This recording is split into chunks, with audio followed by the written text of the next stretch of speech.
la citoyenneté, de l'immigration, des réfugiés, Sean Fraser. On va commencer avec une déclaration du ministre et ensuite passer à une période de questions d'une quinzaine de minutes au téléphone. À vous, M. Fraser, la parole.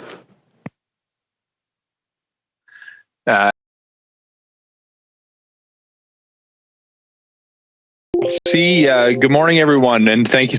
Bon matin à tous et merci bien de vous joindre à nous ce matin. Avant de commencer, j'aimerais reconnaître que je suis à Halifax en ce moment, ce qui fait partie du territoire ancestral et non cédé du peuple Mi'kmaq.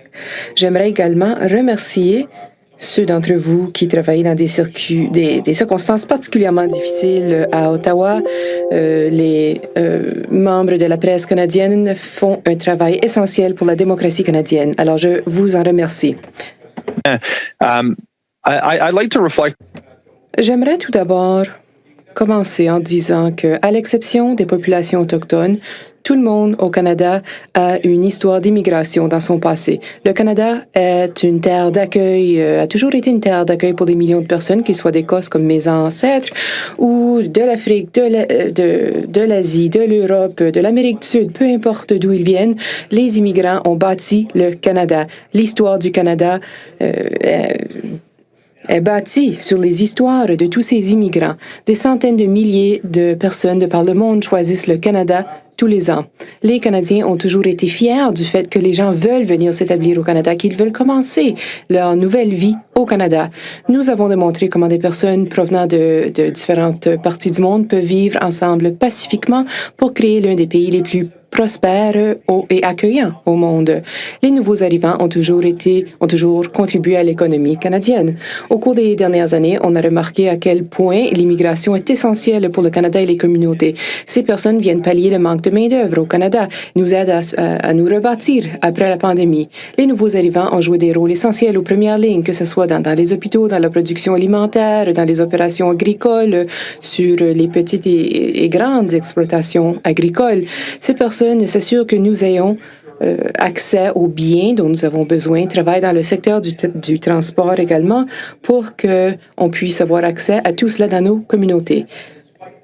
La reconnaissance de l'immigration est très importante pour le Canada et ses communautés. Malgré la pandémie, on a tout de même pu accueillir plus de 405 000 nouveaux résidents permanents en 2021. C'est le plus grand nombre de résidents permanents ayant jamais été accueillis dans l'histoire canadienne.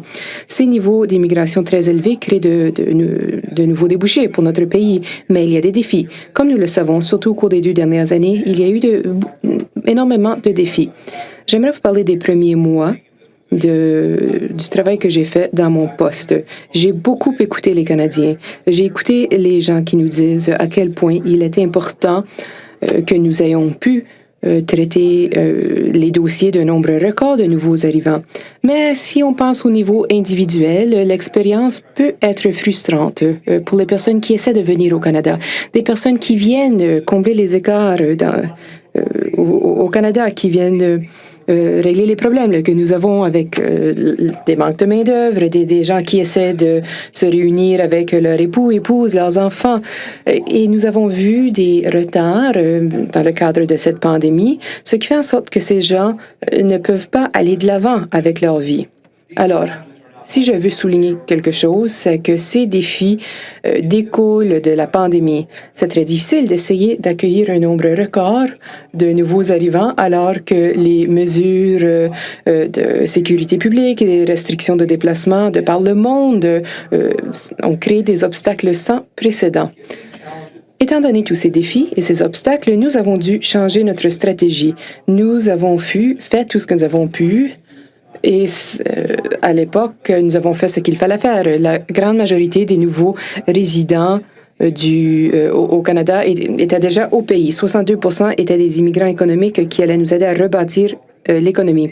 Alors, c'est bien pour ceux qui étaient déjà au Canada, mais cela a créé des retards pour les gens qui sont à l'étranger, donc des personnes qui veulent venir au Canada et qui sont touchées par ces restrictions de voyage. Nous comprenons que ces personnes veulent venir au Canada le plus rapidement possible et je veux les rassurer que le Canada veut les accueillir. Nous faisons tout notre possible pour traiter votre demande le plus rapidement possible. Donc, dans notre ministère, Immigration Canada, nous travaillons fort pour offrir une expérience positive pour toutes les personnes qui utilisent nos services, qu'ils soient au Canada ou à l'étranger. Cependant, je dois avouer que nous pouvons et nous devons améliorer nos façons de faire. Voilà pourquoi je suis ici aujourd'hui. J'aimerais vous parler de certaines mesures que nous sommes en train de mettre sur pied afin de réduire le temps de traitement des dossiers. Alors, je peux catégoriser le tout en deux séries de mesures. Donc, tout d'abord, 85 millions de dollars inclus dans la dernière mise à jour économique pour traiter les dossiers plus rapidement. Et il y a également des nouvelles fonctionnalités qui seront en ligne bientôt pour transformer le processus et le moderniser pour qu'il soit numérique maintenant, le processus de traitement des demandes. J'aimerais attirer votre attention à quelques nouvelles mesures que nous avons prises. Par exemple, nous voulons cibler certains secteurs. Commençons avec les permis de travail. Dans mes conversations avec les entreprises canadiennes et les organisations qui les représentent, on dit que c'est incroyable d'avoir vu une telle reprise avec davantage de personnes qui travaillent au Canada maintenant qu'on l'avait avant la pandémie. Mais il y a quand même une pénurie de main-d'œuvre. Nous voulons nous assurer d'avoir davantage de travailleurs au Canada. Donc, on s'attend à ce que le temps de traitement des permis de travail revienne à la norme de service cette année, peut-être même plus rapidement. Maintenant, parlons d'étudiants internationaux et des établissements qui cherchent à les accueillir. J'aimerais vous rassurer que nous, on a traité plus de 560 000 études de permis en 2021. Donc, c'est une augmentation de 32 des niveaux avant la pandémie, qui était déjà très élevé avant la pandémie. Mais nous allons attribuer des ressources, davantage de ressources pour accueillir encore plus d'étudiants à temps pour qu'ils puissent terminer leur programme d'études. Nous allons également nous assurer d'investir des ressources additionnelles pour réduire le temps de traitement des dossiers pour les visiteurs temporaires au Canada. La pandémie en est à un point où on peut accueillir davantage de personnes qui veulent visiter le Canada, mais on veut que le processus pour les accueillir soit efficace. On veut que les gens puissent venir dépenser au Canada dans des secteurs qui ont été particulièrement durement touchés. Nous allons également affecter des ressources supplémentaires pour les preuves de citoyenneté pour les gens qui sont en train d'attendre les documents pour venir confirmer leur statut de citoyen ou citoyenne. Nous allons également investir des ressources supplémentaires vers la résidence permanente. Nous nous attendons, lorsque l'on parle de résidence permanente, on veut éliminer les inventaires, les dossiers en attente et on veut ces renouvellements de dossiers le plus rapidement possible. Vous avez peut-être remarqué que nous avons un programme de réunification familiale, c'est très important, et on ne l'a pas inclus dans la liste parce que des investissements ont déjà été faits pour les demandes en cours. Nous respectons déjà la norme de service de 12 mois pour les personnes qui viennent dans le cadre du programme de réunification familiale. J'aimerais maintenant vous parler un peu des autres mesures que nous prenons. Le système numérique que nous sommes en train de mettre sur pied dans le secteur de l'immigration est extrêmement important. Pour accélérer le travail du côté temporaire des affaires, nous avons élargi l'analyse avancée. Donc, ces systèmes d'analyse de données qui sont utilisés depuis les dernières années pour examiner les dossiers nous permettent d'accélérer le traitement des dossiers par 87 %. Donc, les décisions sont rendues plus rapidement. Mais soyons clairs, il y a toujours un agent, donc une personne qui prend la décision. Donc, ce n'est pas un système qui va refuser une demande. Nous avons toujours un agent, donc une personne humaine qui approuve ou refuse les dossiers. Cependant, ces systèmes numériques nous permettront de gérer l'augmentation des demandes. Donc, pour appuyer les personnes qui veulent vivre au Canada, nous sommes en train de finaliser 147 000 demandes de résidence permanente dans le premier trimestre de cette année. Donc, cela nous permettrait de doubler les chiffres de l'an dernier. Nous voulons également faire en sorte que davantage de clients puissent soumettre leurs demandes de façon électronique. Nous avons lancé un projet pilote à cet effet, donc un système de traitement de dossiers numériques dans 15 différents secteurs. D'ici cet été, on s'attend à ce que tous les cas passent par l'entremise de ce système de traitement numérique. En ce moment, c'est seulement environ une vingtaine, plus ou moins 20 des cas qui passent dans le système numérique. Mais d'ici la fin de l'été, on espère que ce soit 100 On continuera à conserver le système papier pour les secteurs où nous n'avons pas le choix, mais ces changements permettront à davantage de personnes d'avoir accès à l'immigration. Donc, je veux maintenant continuer à parler de résidence permanente. Nous allons lancer un système de suivi de cas pour la résidence permanente pour que les gens puissent facilement avoir accès à leurs informations en ligne.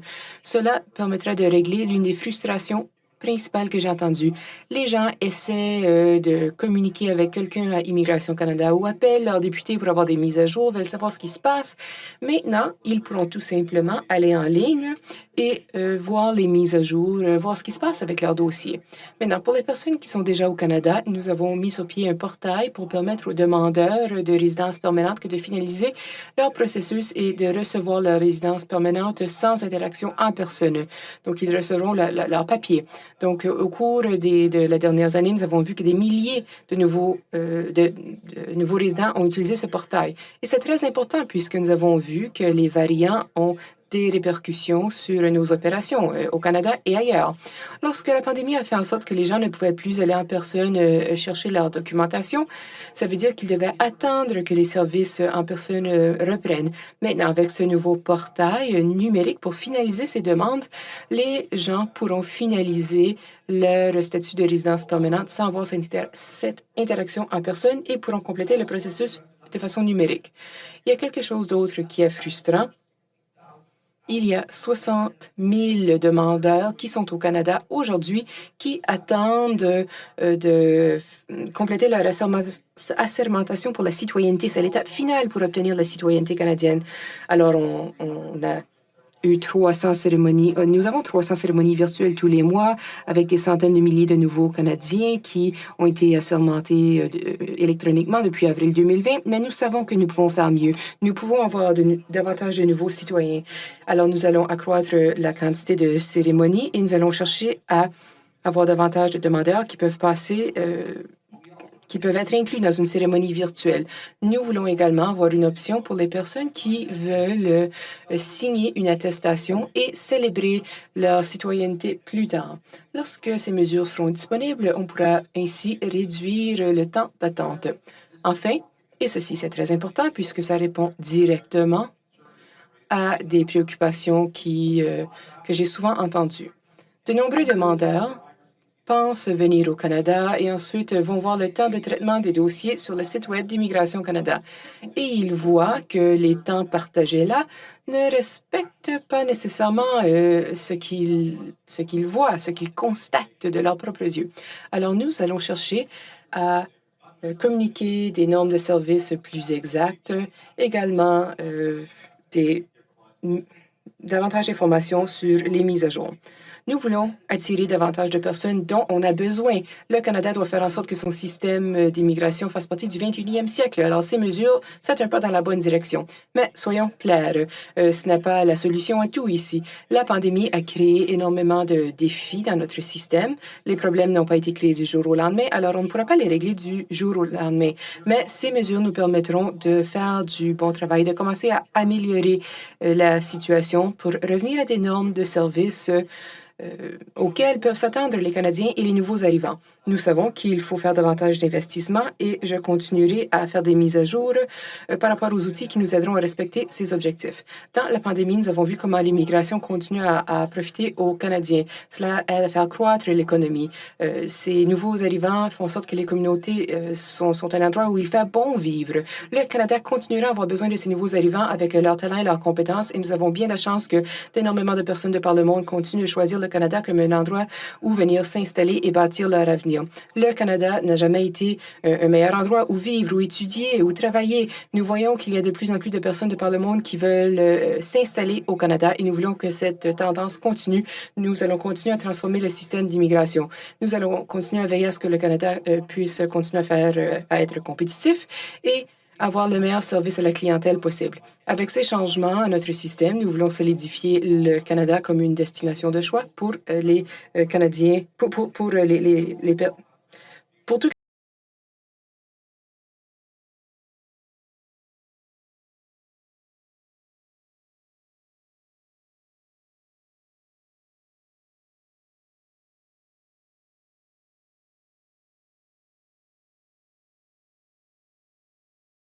les personnes qui veulent venir s'installer au Canada.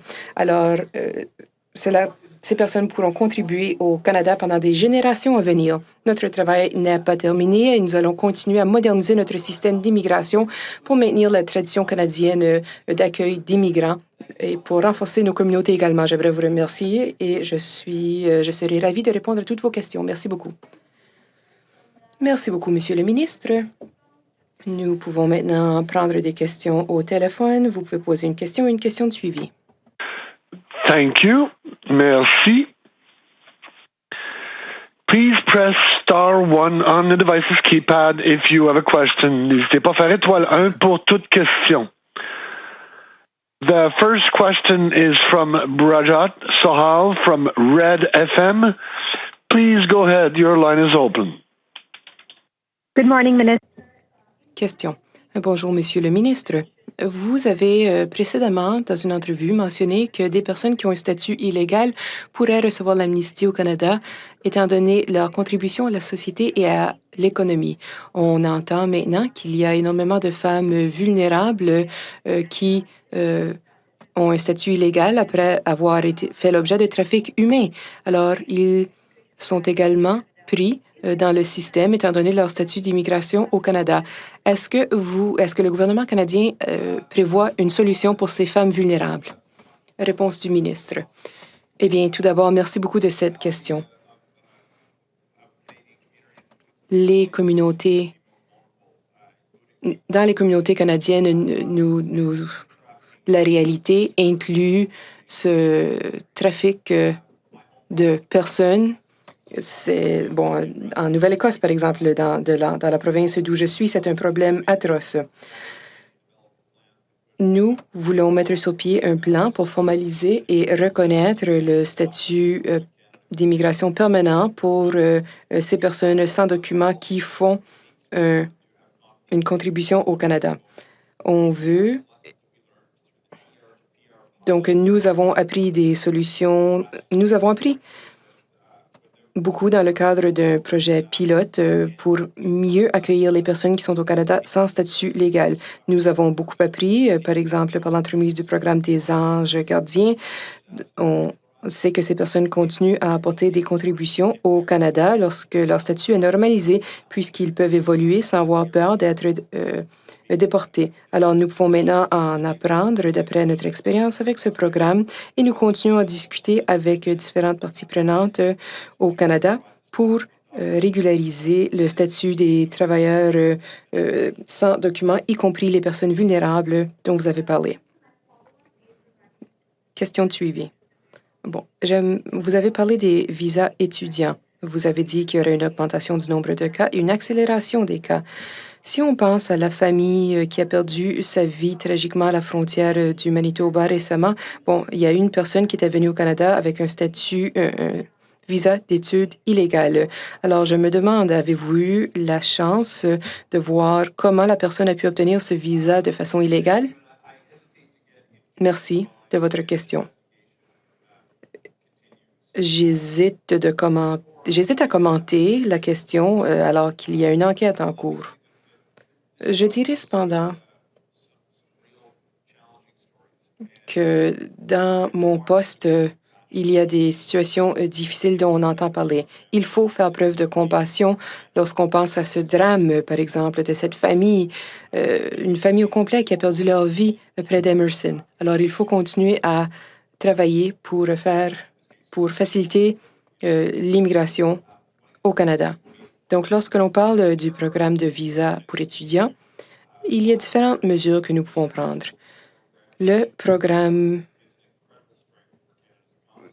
Ce programme est excellent pour l'économie au Canada puisque nous savons que les étudiants qui proviennent de l'étranger font d'excellents résidents permanents. Ils ont la formation linguistique, ils ont beaucoup de soutien, ont des débouchés sur le marché du travail, mais il y a des gens qui abusent de ce système et je pense qu'il faut travailler avec les provinces et les territoires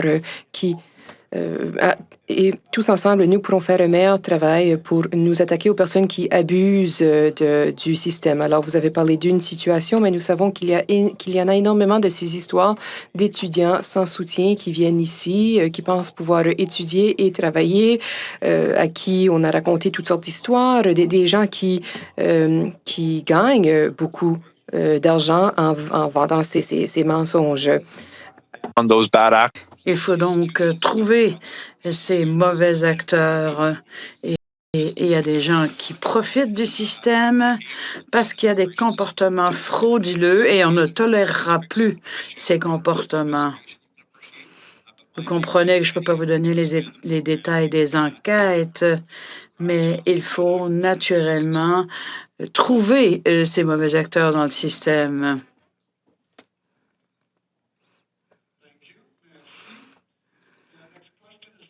Tumulty from National Post, please go ahead. Your line is open. National Post, bonjour. Il y a quelques mois, votre ministère a laissé entendre qu'il y avait beaucoup de retard pour ce qui est des travailleurs hautement qualifiés et qu'il faudrait cette année couper de moitié les prévisions. Comment allez-vous éviter la réduction liée à vos plans d'immigration? Merci pour la question. J'ai l'intention de déposer les plans d'immigration en février. Et la question dont vous parlez est une question importante. On parle de travailleurs qualifiés qui doivent entrer au Canada. La question, c'est est-ce que nos programmes économiques satisfont les demandes de l'économie canadienne? Je peux vous dire que nos programmes en font plus que jamais auparavant. Il y a un nombre record de résidents permanents et des programmes pour ceux qui ont besoin de travailleurs temporaires. Naturellement, il y a des défis quand on veut accueillir davantage de ces travailleurs, mais il y a la pandémie. Et l'important, c'est d'en profiter au maximum sur le plan économique grâce à nos plans d'immigration. Il y a encore des volets pour les travailleurs qualifiés. On peut en faire plus à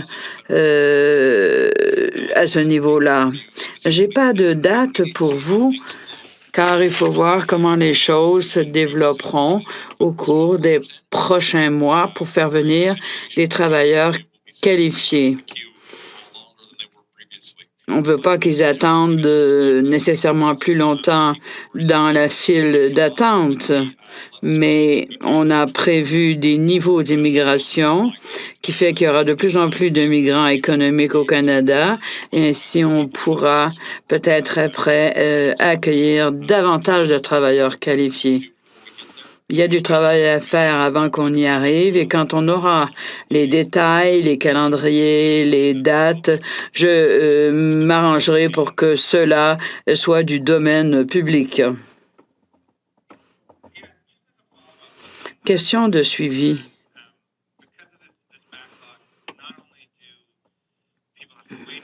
Avec ce retard, les gens doivent attendre longtemps et ça prend une note assez élevée pour être accepté au Canada. Est-ce que cela a un impact sur les systèmes d'immigration?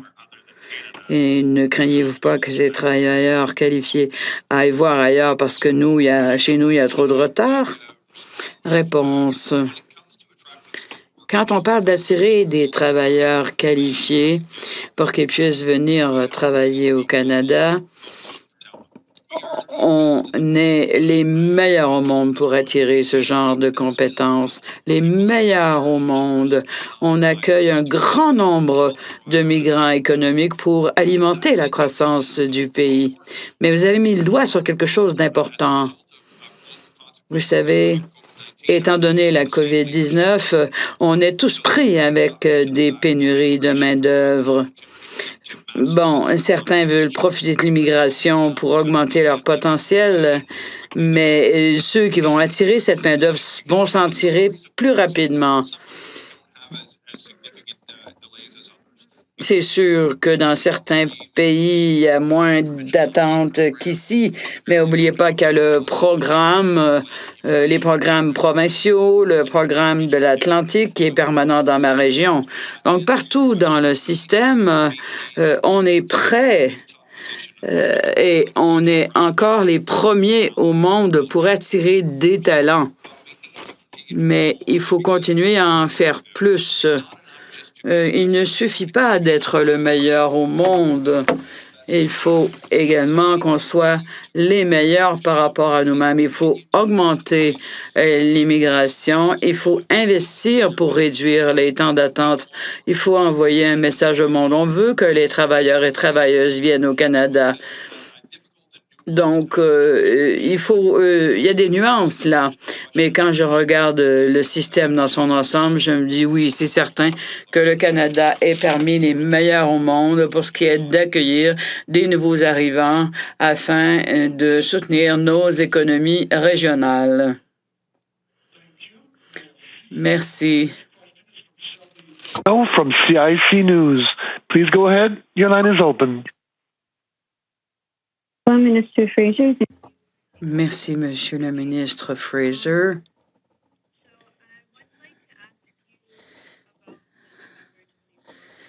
Je voudrais qu'on parle du 24 novembre.